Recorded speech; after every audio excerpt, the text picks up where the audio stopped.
How to download Void Cheque on TD Bank app. Hey guys, welcome back to our channel. So to provide your banking information for direct deposit or pre-authorized debits, you can use a Void Cheque or your bank account details. If you have a check, you can write void in large letters across the front of your check and provide it. Alternatively, you can provide the transit, which is the branch number, financial institution number, and account number from the check.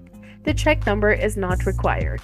And if you do not have a check, you can use a pre-filled form, which is PDF, and the easiest way to get your account information is through it.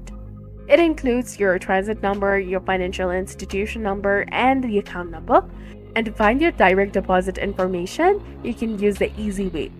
Select the desired amount, then after go to Manage tab, click the direct deposit from PDF link on the right, and you need to have the Adobe Reader to view the PDF. Select the desired account in TD app and then go to Details tab, select Direct Deposit Info, and select Download Form to access the filled PDF. So that's it for this video. I hope you found it helpful. If you did, please like, share, and subscribe. Thanks for watching.